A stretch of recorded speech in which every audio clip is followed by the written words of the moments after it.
Here we go. AEW's All Out last night was the best wrestling show in my many years of watching wrestling. Was the best wrestling show. First of all, they had a kickoff show that was a good match. It was not just a throwaway match in my opinion, because honestly, some of these kickoff shows can be throwaway matches. But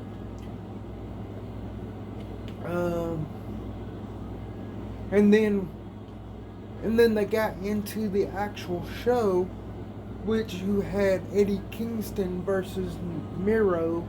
I think that's his name in AEW. Their match was so brutal. I mean, they really put it all out on the table. At one point, I thought Eddie Kingston was going to win. Now, I didn't think he was going to win in any form or whatsoever, because what they need to do with Eddie Kingston, and other outlets has said this, and even Simon Miller of What Culture has said this, and I agree with this statement. Eddie Kingston needs to win the TNA title in his hometown.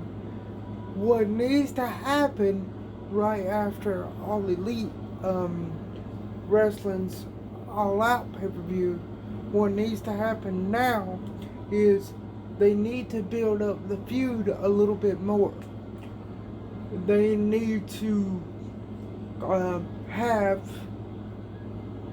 possibly another match where Eddie Kingston wins, but the title's not on the line. I think that would be a good route about it. And then when they get to a point where they are in Eddie Kingston's hometown, which I think is in New York. Correct me if I'm wrong. But when they get to that point, that's when I think they should have a crazy brutal match that only they could have, and then have Eddie Kingston win it. But with their first match against each other, what we saw was Eddie Kingston really going after that bottom neck right here. And yes, I know all these matches are performance based. You can basically say it's a male form of a soap opera, but I would give these guys more credit than that, because it's like they're putting on a stunt show every night. So with that said, you can visibly see the bruises that Eddie Kingston was putting on Nero's chest. Miro, if that's how you say his name. And there was definitely a good back and forth. It was not him just bulldozing through Eddie Kingston, which I was so happy to see. And wow, who was after that match? Let's see. Let me think. After that match was the Moxley versus man, I forgot that guy's name, but it was a guy from New Japan. He's a veteran. You're gonna have to excuse me. I cannot remember his name for nothing. But it was basically just another brutal match. You see, they escalated this with brutality in the beginning, which is just wonderful. I love a more mature wrestling show. And Moxley and him, oh, they really put it out on the table. And then when I feel so ashamed that I can't remember the guy's name, but when he did that DDT on the edge of the ring to Moxley, when we know that that's the hardest part of the ring, man, that was something to see.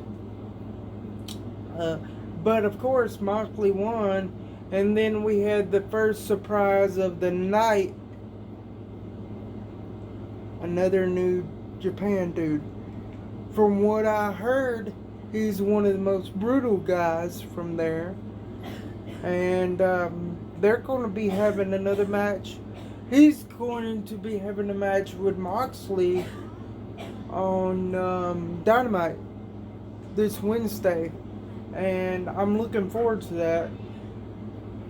I definitely need to be doing better remembering these names. So I do apologize. But, man, they're going to put on some good shows.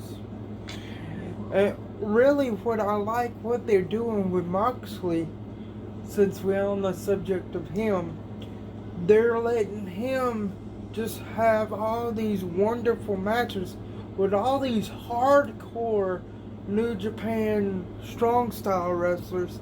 And that is something great to see.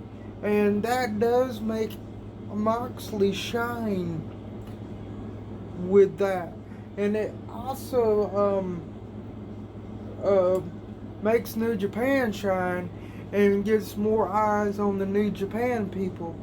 And that's really what we need to see in wrestling. We really need to see the cooperation between wrestling companies where they can work together and advertise between companies. That way both companies can succeed. So I'm liking this whole thing with John Moxley. Let's see if I can remember what was next after that.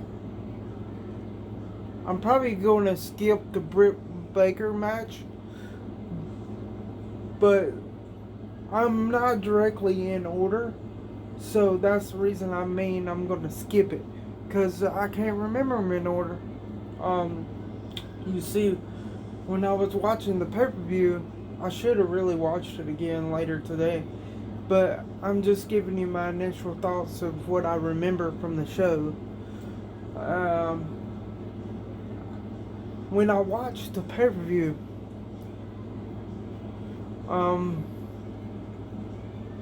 when I watched the pay-per-view on my TV, excuse me, I'm repeating myself. My TV kept going in and out from the broadcast, so I missed the little bits and pieces there. But that's the reason I can't really remember the New Japan guy's name, because of the fact that it went in and out on me like that. But I do remember Britt Baker having a match between Skylander, you want to call her? But whatever her name is exactly, excuse me again, I'm bad with names. But their match was very good. The women's division in AEW is excellent. I would love to see WWE have all these wonderful talents over there, but in all honesty, I believe that they wouldn't use them correctly. They didn't use Britt Baker correctly, and Ruby, which I'm going to get into that conversation here in a minute. But the Britt Baker match was good. Definitely can't put Britt Baker down, that's for sure. I really love the the flip off the top rope into a powerbomb move. I forgot what it was called. But Britt Baker's performances never disappoint me. Skylander's performance made me like her even more. And then you have the way that Orange Cassidy acted. That was something to see. Orange Cassidy is known for being a very sloth-like, in-character dude. But he really broke out of character there for a minute during the match with Britt Baker and Skylander. So I enjoyed that very much. Very much. But Britt Baker won it, let's be honest. And then, let's see, the next match I want to talk about here would definitely have to be the Chris Jericho and MJF match. Let's first talk about the entrance. When the first entrance was a classic Jericho countdown sequence on the screen, right? At first I thought, hey, Jericho's going to come out in one of his old entrances and it's going to lead into all of his old entrances to eventually get to his new entrance, right? That was my initial impression. That was my initial thought. But what ended up happening was MJF came out. But before that even happened, you had the pyro after the countdown went off, and then it said Jericho's last match. And then, of course, you knew that that was MJF coming out. And then he came out. He basically said he was better than everybody, like he usually does. And then we had Jericho's entrance. Jericho's entrance was, if I was going to rate the entrance, to be honest with you, I liked it, but it was kind of hit or miss with me, but I still enjoyed it because I knew where he was coming from with the entrance, having his lead guitarist come out and play him out so the audience can sing his song. That is brilliant in itself, but there was just something about it for me that just didn't sync right. But still, it was pretty decent. And then the expression on Chris Jericho's face when he looked at the audience, he came out with this wonderful vest looking thing that was very reminiscent of Lionheart Chris Jericho. I don't know if anybody made that comparison, but to me it was very reminiscent.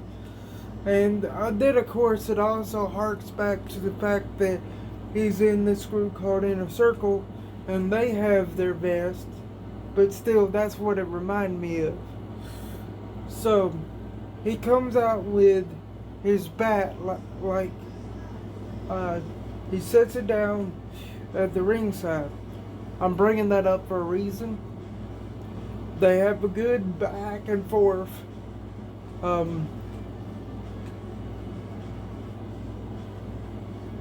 They go non-stop at each other.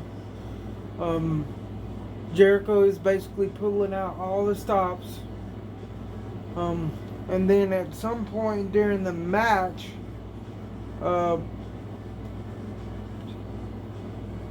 MJF starts focusing on Jericho's bad arm, which, if I remember correctly, is the left arm. And So you knew he was going to try to go for the salt of the earth. And that's what ended up happening there. He was just getting it ready. He didn't take off the brace. The brace does come off, but it comes off during the match because Jericho takes it off to get some more hits on him and stuff like that.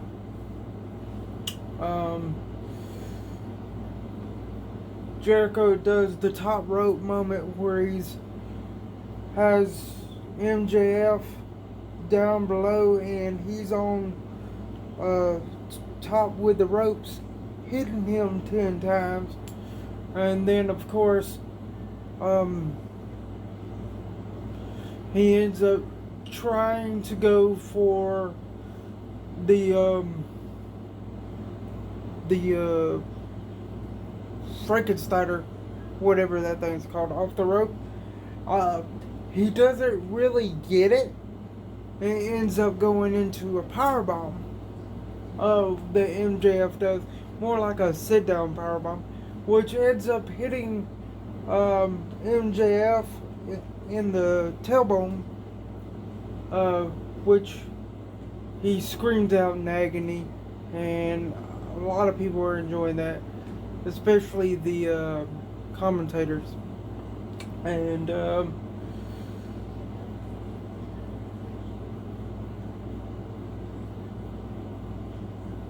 but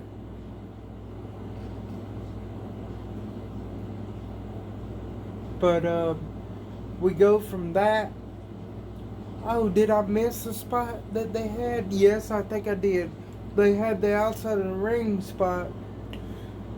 I think either before that or after that. But we need to talk about this spot. Either way, Jericho's outside the ring, getting air, whatever, and then MJF thinks, well, might as well try to do a flip off the ropes. But since he doesn't do stuff like that so often, it's basically him just try to pull out all the stops to try to beat Jericho, because at this point the match has been really difficult, really taxing, and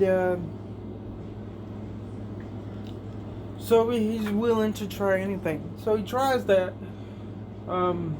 misses. Jericho grabs him, power bombs him off on the apron, and many times during this one single match, Jericho definitely tried to go for the walls and couldn't get it. At some point during the match, though, Wardlow tries to come out and help MJF, but thank goodness Jake Hager comes out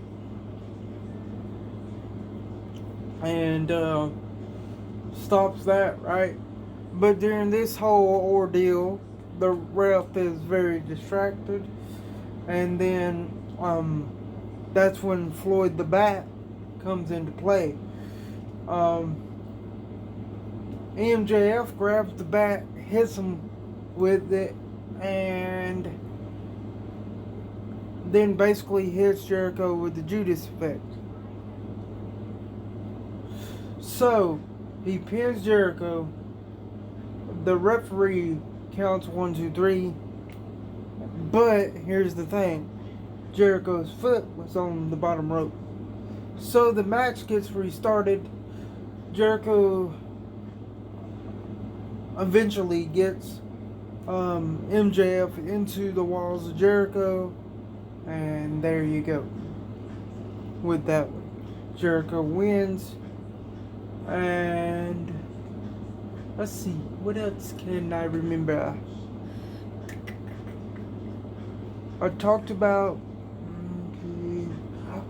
Might as well get to the women's battle royal. I can't speak sometimes. But that was a good show. That was um, a good back and forth with them.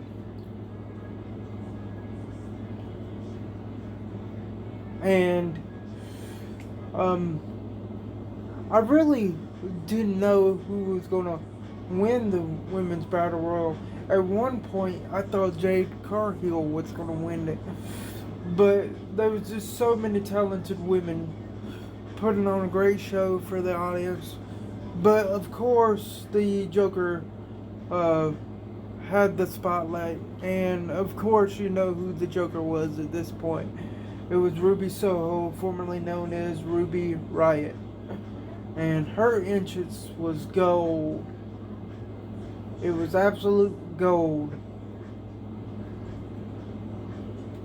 And so that was the perfect um, debut for her.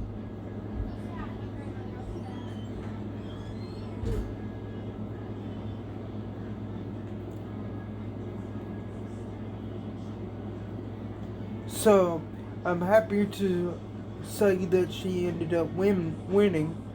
Not to discount any of the women. They did excellent. But oh my goodness, I'm so happy for Ruby. She definitely got the applause and the welcoming she deserves. Um, so she's going to be next to go after Britt Baker's women's title. And then let's get into Lucha Brothers versus the Young Bucks. Who I don't know what I can say about this show. About this match. It was a tag team match in possibly the tallest steel cage I've ever seen. Oh, I didn't get to see very much of this match because the broadcast was going all over the place. But I really enjoyed this match from what I saw of it.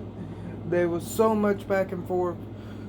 Oh, you have the Lucha Brothers, which are such great talent. Ray Phoenix on the ropes are crazy. He is so good at what he does. And then at one point, I thought the Lucha Brothers was going to lose. I really did. Because the Young Bucks had some help. Of course, somebody threw a bag that had some Jordans in them, and the Jordans had tags put in them. So they started just kicking the crap out of the Lucha Brothers with these shoes, and that just opened up Prince's face with blood, and then you had Ray Phoenix's mask and blood everywhere. It was great. It was so good. And then Ray Phoenix gets all the way to the top of the steel cage, and then jumps off with a crossbody, and then they finish. The Lucha Brothers finish off this match with their double pile driver finisher. Oh, it was so awesome. Great storytelling.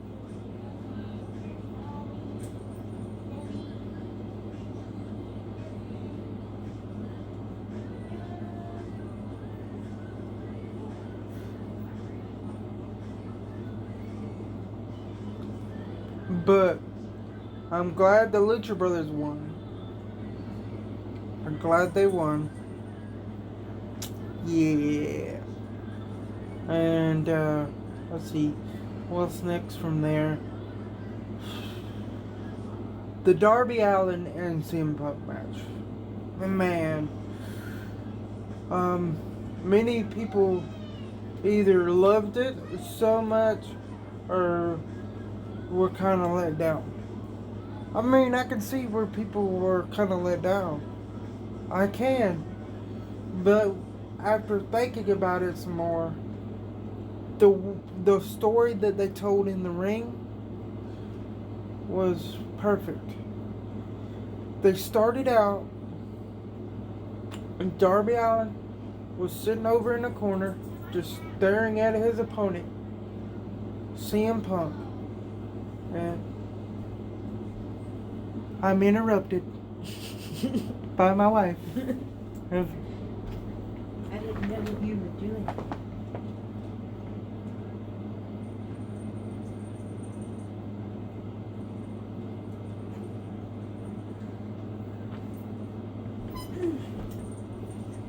Love you. Have you?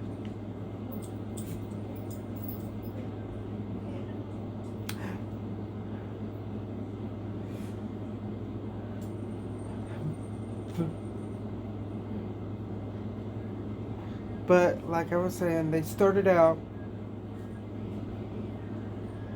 and you had Darby Allin sitting in a corner, just staring at his opponent. CM Punk just pacing, and then CM Punk just sits down. Sits down. He sits right there. And everybody's going crazy. They're staring at each other, they're sitting there, and then the match goes. The match officially starts with a lockup. And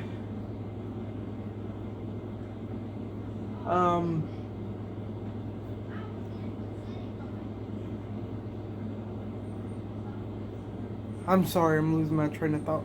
But then the match goes, and it was a bunch of lockups and slow moving pacing, which at first for me it was kind of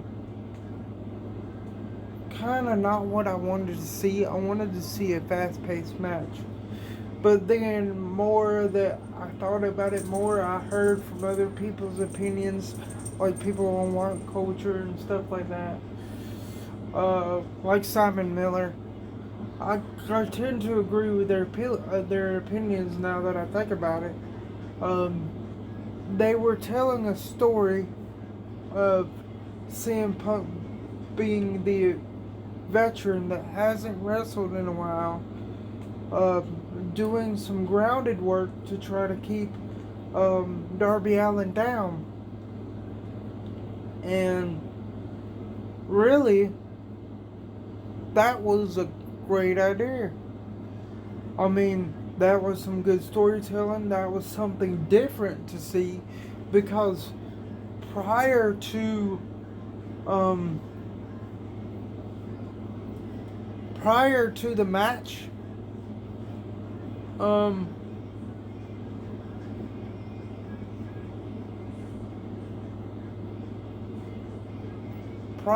match, there was a lot of high flying. So just to slow down the pacing and like that was a good idea.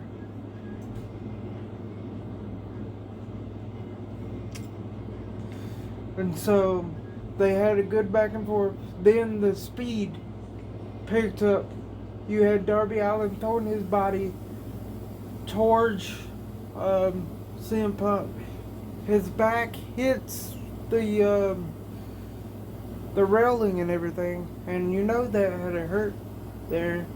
Even though it's basically a performance, you're still going to end up hurting yourself. And then there was this dive off the I thought it was like the weirdest, lamest. I didn't think he was very talented. I thought he was weird. I was just getting and then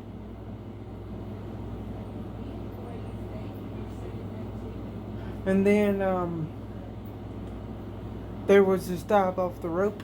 That was good. And definitely a good match. I mean, slow pacing,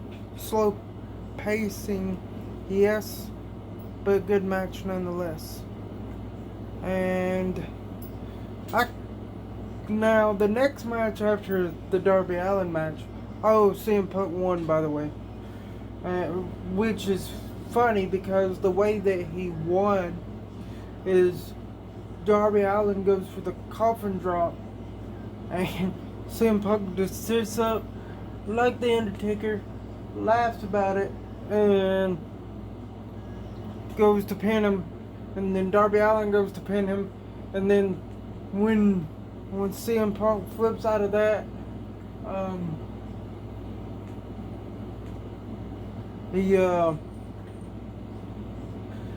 he does to go to sleep. But with that said, it took two go to sleeps to fully pin Darby Allin. That shows respect for his performance.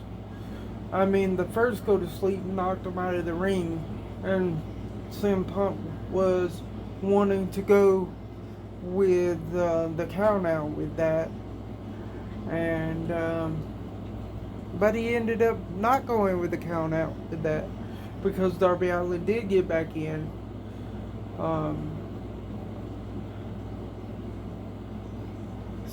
But the Darby Allin and CM Punk match was very, very good for what it was. Very good for CM Punk's first match in 7 years. And I just love the fact that Sting came out and shook his hand, which we later on found out that wasn't even planned. And then we had Paul White, formerly known as the Big Show, against QT Marshall. Would you want to call yourself Marshall?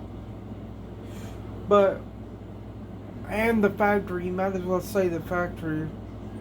But it was really just the shortest match of the night.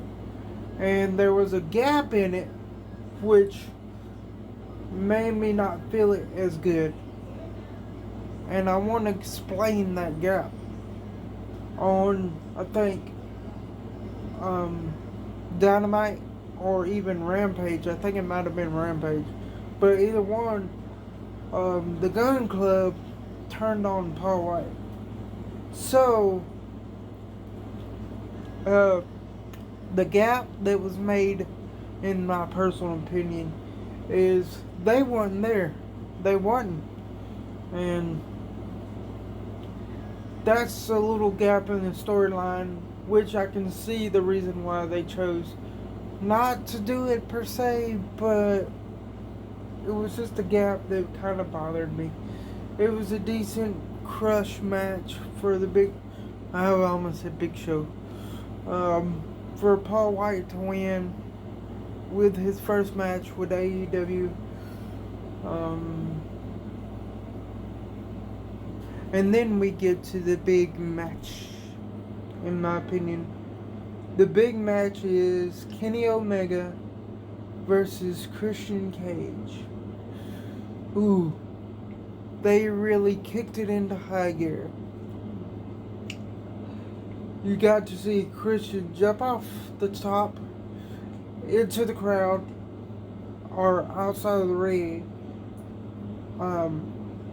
hitting Kenny Omega, and then they had a decent back and forth. They canceled each other's moves quite a bit, and then the funniest part to me was Kenny Omega tried to do a backflip off the guardrail and slipped the first time, but like a true professional, he did it again. And that spot was completed. And then halfway through the match, a table was involved, which, let's remind ourselves, a table wasn't going to be in this match. So they snuck out the table and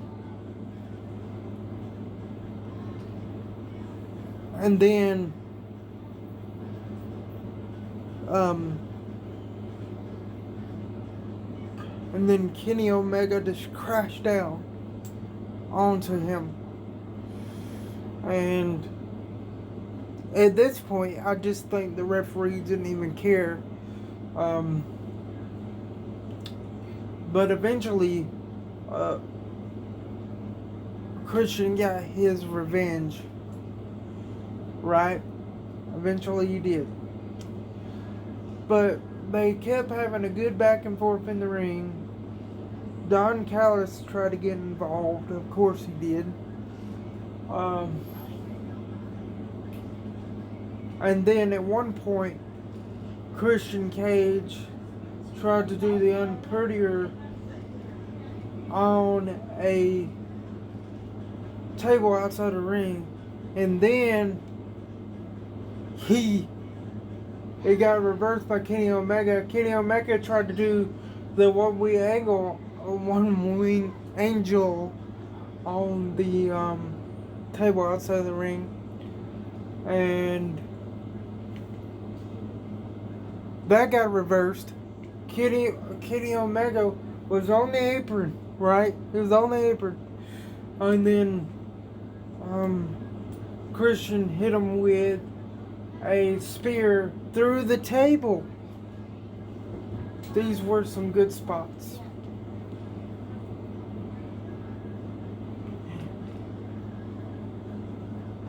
And then it was brought back in, right? Christian and Kenny Omega were back in the ring. Christian hit him again with a spear. Instead of him hitting him in the stomach area, this time he hit him in the back of the spine. And during this part of the match, getting towards the end, everybody was playing off the injuries pretty well. And you definitely see some good storytelling there. And then they do that thing where they have a good back and forth with each other. Eventually, Christian Cage tries to do the unprettier on the top rope to Kenny Omega. Kenny Omega reverses, and then he does the one ring angel, wins the match after all the hell that they went through. And then, of course, everybody comes down to beat up on Christian Cage, and we think it's going to end off on like them just close it out of the show, right? Like that. And then Kenny Omega grabs the mic and says, "There's nobody left that can beat me. Dead or alive, there's nobody left," basically. And then Adam Cole, which was a huge surprise, but not the surprise that I thought was coming. I thought Bryan Danielson, I mean, it's gonna taste a good used to, comes out and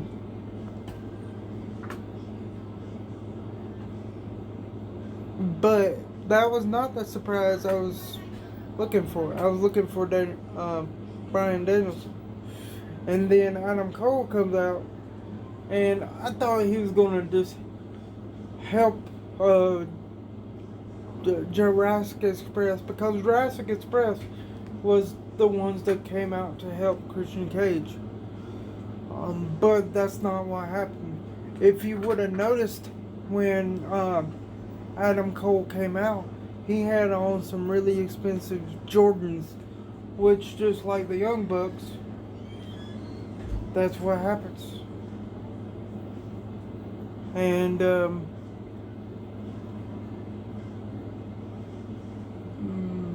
let's see. So they're beating Jurassic Express up. Adam Cole goes to tell a story, and then what do you hear? The Flight of the Valkyries. Daniel Bryanson, Bryan Danielson comes out and